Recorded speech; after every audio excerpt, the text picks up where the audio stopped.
Well, I mean, I always believed in myself from day one that I could be world champion. So, since I first started boxing, I believed in myself. I was like, I could go all the way if I just put my, mind to it. Next question, yes sir, right here. How old were you when you started boxing? I was 17, about to be 18. So I was pretty old. How old are you? I'm 14. 14. See? How many KOs you just did?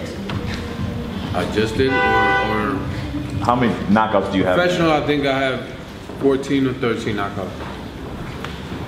13, I think. What advice would you give to these young kids here that were looking to come up in the boxing world? They want to make it, be a successful professional boxer one day? Pick another sport. No, I'm joking. Just be prepared. It's going to be a hard, tough road. It's different for everybody. You never know. You can land with the right manager and promoter, right? And have a little easier way up. But in boxing, to the top is no easy way. You gotta really want to do it. If not, pick another sport. But if you really want it and you put your mind to it, anything is possible. That's a great question to piggyback off of that, champ. Like we were talking yesterday. Right now, everybody looks at Baidu, and he's with Floyd. And, Floyd is such a big, he's larger than life. So everybody says, man, everybody that's with Floyd, is making it. But Baidu had to struggle to get there. He didn't just have that door open. Just yesterday, we were talking about before he landed with Mayweather Promotions, he had bad management, or maybe not great management. He had a rough road. He had, setbacks in his career. But belief in himself was really the biggest thing, the most predominant quality that he had. And I think that if there's anything that anybody can take from Baidu's journey, is just always believe in yourself and just never take no for an answer. Questions? Yeah, brother, right there in the back. How many fights did you have? 150. So before turning into the pro ranks, he had quite a bit of experience. Other questions? Yeah, brother, right here. Yeah, you mentioned that he had bad management early on in his career. I hate to use the word bad, and I horrible, that. Man. He had And obviously, one moment that you worked with Floyd Mayweather. What's that like? I mean, we only see him on kind of cameras, and what's it like behind the scenes? In front of the cameras, he talks a lot. He's promoting fights, and but he's humble. He's been helping me a lot. He's putting me on the big stage, giving me all the big fights that I asked for. So yeah, I got nothing to complain about. A great belief in you as well. Yeah, he's believing in me, win, lose or draw. He always got my back. All right. Yep, right here. This little brother right here. This young man. Go ahead, brother. Are you better than Anthony Joshua? If I'm better than Anthony Joshua? Nah, he's too big for me. But it's different weight classes. If I was that big, maybe. But right now, he's the man. Yes, sir. Can you say to the, while we're here, of the benefits of having an involved of a strong amateur background, not like what we've got now, like young people who leave and they're able to turn pro after 5, 6 fights. Can you just enlighten us on that? I mean, some people, they don't have no amateur career and they do well in their pro game. Like Chavez Jr. did pretty well for himself. He had no amateur fights. But yeah, it's important, at least for me. I started when I was pretty, almost 18. So yeah, it gave me a lot of experience. But 150 amateur fights. I went to the World Championship, European Championships, Olympic Games, and I fought all over the world. So when I turned pro, it wasn't nothing new to me. Just take the headgear off and get paid for it.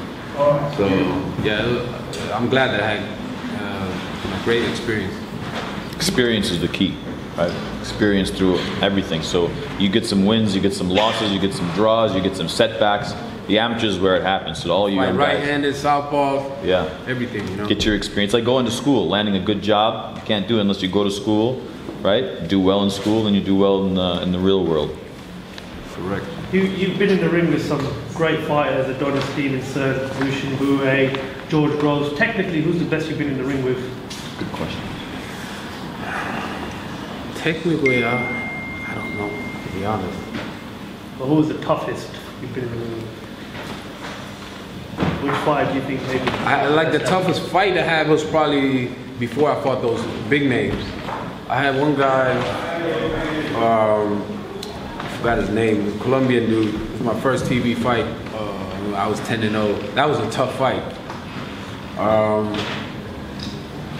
Gross was a pretty tough fight, but I thought I clearly won. It was like a 7-5, 8-4 type of fight for me. The biggest puncher, I would say Aldana Stevenson. What was it like moving up from middleweight to light heavyweight? How much? Super middle. Super middle to light heavy. I was in light heavyweight in amateurs, so that was always my weight class. I just cut down the weight, so it was hard to make 168. The last fight, when I fought, who was that? James DeGale. It was kind of hard to make it. Actually, the fight before was even harder. I almost didn't make weight for the fight with Lucian Bute, so I was gonna like fuck the belt, But I said one big fight. I had a great nutritionist and everything, so I made the weight with DeGale, but that was the last time. So light heavyweight, I feel way stronger. But it's still not easy to make light heavyweight. Yes, sir. When's your next fight? They still working on it. Hopefully at the end of the year, November, December maybe. How many trophy collections do you just have? I got 2 big world championship belts, but I got a lot of it at home. Actually, back home in Sweden, but I live in Vegas. But yeah, from the amateurs, I have a lot. Who's your boxing role model growing up? Good question. I didn't really have a role model, but I had more of my favorite fighters. I like Mike Tyson, Roy Jones Jr. Those 2 were probably my 2 favorites. Would you consider moving up to cruiserweight? Yeah, definitely. Yeah, I think he's a heavyweight now, right? Yeah, no, I definitely would love to move up in the future. Right now, I'm focusing on light heavyweight, so we got some big names there, big money fights. So who knows? So after that, I definitely move to cruiserweight. It's better. What weight were you beat Sean Porter amateur? I never fought Sean Porter. Amateurs. Huh? Amateurs. What weight? I was in the amateurs. When you beat Sean Porter. I never fought Sean Porter. But there's quite a weight difference between Sean Porter. No. He fought at middleweight. I fought at middleweight and light heavyweight. Did you ever fight Sean Porter? No, I never fought him, but we was in the same weight. Did you read that he fought Sean Porter? Oh, No, really? You know what? That was probably FightHype that did it. They always misquote stuff. Brother. No, but what's the name? I think he fought the cruiserweight champion. What's his name? Usyk. Yeah, I fought Usyk too. And Sean Porter fought him as well. I think that's what he got in conclusion. What have you made of Anthony Yard so far in his career? I haven't seen him too much, to be honest. He was a young kid that was training at Mayweather's gym. I seen him last year, I think. I was here in London. He had a fight, but yeah, I haven't seen him too much. Young Would you man. like to fight Javante Davis? He's this leg weighs more than nah, he's another weight class, no. Like 6-7 weight classes under me, so he's too small. Would you ever fight in the UK? I would love to. UK's got the best fans. Got a big boxing base. So, before I retire, hopefully I can have a fight here in the UK. Will you rematch the series? Yeah, that's the plan. That's the fight I want. Will that be outside of the US? Yeah, probably Canada again, because he can't Plus, leave yeah, and he won't leave either. But I mean, I almost had him, almost knocked him out in that last round. So yeah, I just got to start a little earlier and get him out of there. And I can't worry about the judges. They're never gonna do me no favors. So just gotta finish it. Huh? Yeah, that would be great. I'll fight him here. How do you become a world champion? It's a lot of things. You got faith in God, train hard, get the right team behind you, and gotta win. It's brilliant. Have you sparred Andrew to beat? And if you have, how did that go? Yeah, we sparred many times. No, he's good. To be honest, I haven't sparred him in a couple of years, I think. When I was a super middleweight, he was cruiserweight. Yeah, that was good work. Do you think that KSI and Logan was an insult to boxing? Now we're talking. No, I think instead of try to clown them, I think we should learn from them. They're smart. They're making more money than most of the boxers. I think they said they make more money than any boxer this year. And they're not even real boxers, but you know, they know how to promote themselves, and they know social media. So you got to give them credit to what they're doing. Did you see Badou walk KSI out to the ring? Yeah. Yeah. FightHype didn't report that. They said that there was no other boxers that were there, but that's okay. Badou was there walking KSI out. Of course, KSI came to Las Vegas and trained with Badou. But no, it's a very smart business move, right? And a lot of these fighters, and this is for you guys to even understand, that this is a business disguised as a sport. And when you guys market yourselves, and when you know your amateur pedigree, that's the most important thing in developing a name for yourself in the amateurs. Go through your losses, go through your wins, go through your experience. Like the champ said, fight the southpaws, fight the orthodox guys, you know, deal with bad media, deal with everything that you can possibly deal with. And then when you turn professional, you got to turn it into a business. So what Badou's done, and one of the things that he's done very well at, is develop the Badou Jack name. He's got his nutrition line, Ripper Nutrition, supplement line. He started his Badou Jack Foundation, which right now is an organization that's helping refugees from across the world. He's focusing on the Syrian and the Palestinian refugees, and he's starting Badou Jack Promotions. He's got a couple of different businesses outside of boxing based on his name. So when you talk about KSI and Logan Paul, why are we upset? Why is the boxing world shunning these guys who have a massive following and did a white-collar boxing event and made a ton of money? I think it's a brilliant business move, because at the end of the day, everybody has families to feed, and everybody has bills, and everybody aspires to do well financially. So I think there's a lot to be taken from that. And instead of us looking and laughing at it, I think there's a lot to be learned from it. What do you think the punishment should be in boxing for anyone that uses drugs? Good question. And I fought a guy that was on steroids, so I know how it feels. So yeah, if not banned for life, they gotta punish them harder than what they do in like a year or 6 months. That's nothing. They should punish them more, I believe. A slap on the wrist is embarrassing for boxing, right? So if you have a high-profile guy that truly is caught with a banned substance and they get a 3-month, 6-month fine, that opens up the door for a lot of this stuff. But my personal belief, if you allow me to answer, is it should be a lifetime ban. If you're caught with a performance-enhancing drug, it's just like what they did to Panama Lewis. He took the lining out of the glove, right? Which could seriously injure the opponent. What's the difference here? There is no difference, right? So. What's your game routine like in training camp? Training camp, depending on who I'm fighting and what kind of game plan we have, but normally I have like a 2-month training camp. I have pre-camp before that, so stay in shape and not start from the bottom. So yeah, 2 months of training camp, a little bit of sparring, running, strength and conditioning, a little bit of everything. How many sessions do you do a day? Like 2 a day. I think that's enough. How many miles do you run? It depends. Like on the weekend, sometimes I run like 5-6 miles. Sometimes I run 3 miles. Like we can't forget that we're boxers. We're not marathon runners. So I mean, we fight for 36 minutes if it's a 12-round fight. So I mean, I believe, and my trainers believe, you don't have to run for 2-3 hours. We're boxers. We're not runners. Baidu has a tremendous strength and conditioning coach, Larry Wade, who works with some of the top athletes in the world. Every day is different, and that question actually comes up a lot. How often do you run? Coach Wade, every day it's different depending on how Baidu was sparring that day, how he did in sparring, where his heart rate is, when he wakes up, what his heart rate is. Depending on that, that's what Coach Wade assesses it on. So some days it's sprint days, fast and short. Some days it's a long day, a long 5-mile jog, and some days it's nothing.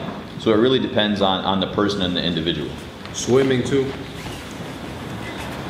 Who would you regard as the perhaps the pound-for-pound king right now in boxing? Oh, there's many good fighters, but Terrence Crawford is definitely up there. Errol Spence is coming up. He's one of my favorite fighters. Lomachenko is great. Triple G. Canelo. What else we got? I know you just mentioned Golovkin and Canelo. The first fight, obviously, there's a lot of controversy behind it. Now you've had Canelo, I think, in trouble with using drugs. What's your prediction for the second fight? Who do you think will come on top in the second fight? I think Triple G is going to win again. He got robbed the first time, and I believe he's going to win again. But you never know in boxing. When it will make more money, I want to win more belts and maybe even move up to cruiserweight. So, How much that watch was? huh? How much was that watch? It's a gift, actually. I don't know. Yeah, so in the future, maybe move up to cruiserweight, but right now, I'm focusing on what's in front of me. So one fight at a time, and we'll see how it goes. What was your Amateur record, like 150 fights, I think I had like 20, 23, 24 losses, something like that. What's your biggest payday? We don't disclose those numbers, but it's very good. Yeah, brother in the back. What is your all-time top 5 greatest fighter? Greatest fighter.